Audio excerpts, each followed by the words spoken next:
quando la sera scivolò su di noi, all'uscita della scuola in città, ci prendemmo per mano e ti dissi io ti amo. Qu'est-ce qu'un pervers narcissique? Ou un narcissique pervers? Ah bah si c'est pas l'un, c'est l'autre, peut-être même l'un et l'autre. C'est Narcisse en nous qui fait passer l'envers pour l'endroit. Et sa perversion pour un droit. Alors moi, je voudrais pas citer de nom.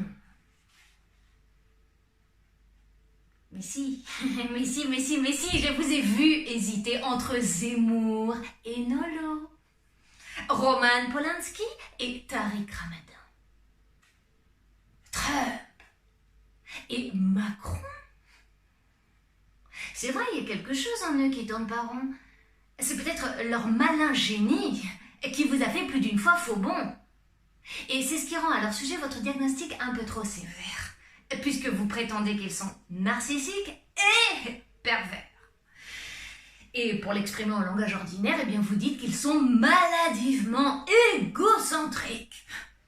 Avant eux, le chaos. Après eux, le déluge.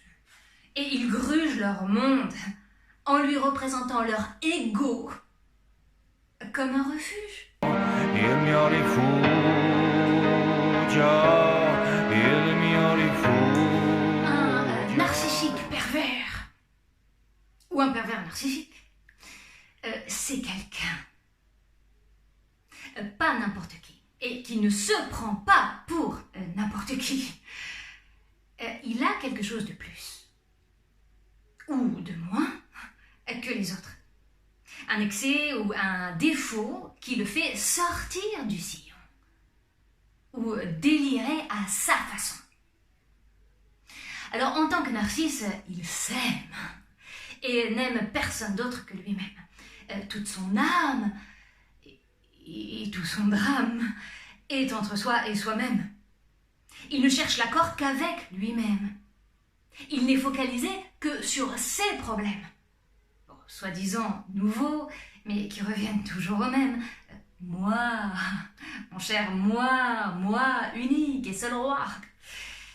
Et il y puise toute son intelligence, toute sa puissance, mais aussi, c'est vrai, toute sa déchéance. Et en tant que pervers, il va faire endosser aux autres tous ses travers. Donc à lui la médaille, aux autres le revers. Il va se valoriser en dévalorisant les autres, se rehausser en rabaissant les autres, se gratifier en blâmant les autres.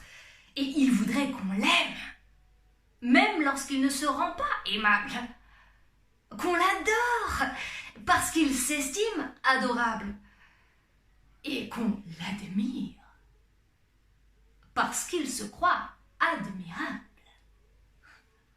Un point de mire.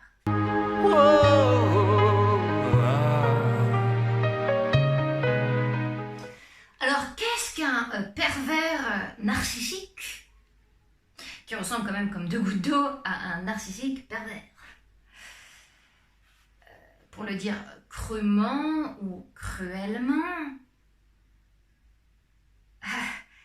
c'est un malade.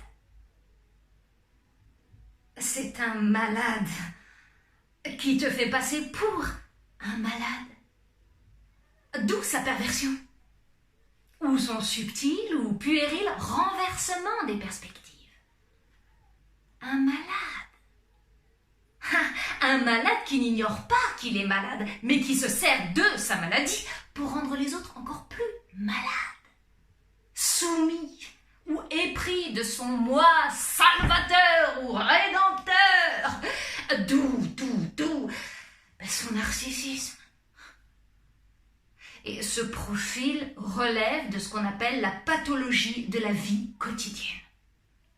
Et rares sont ceux qui y échappent aux nouveaux maîtres du monde, qui sont quasiment tous pervers narcissiques, et qui ne reculent devant rien pour construire leur légende personnelle. Aucun scrupule et beaucoup de calculs. Aucun sentiment de culpabilité dans leur comptabilité. Ils sont toujours en légitime offense. Et ils nous font une faveur de nous faire partager leurs valeurs. Alors, désordre génétique ou neurologique. Peu importe. Tout ce que je puis dire, c'est que sans ce désordre, il ne peut y avoir d'ordre politique. Enfin, je veux dire d'hommes politiques. Pour nous faire prendre des vessies pour des lanternes.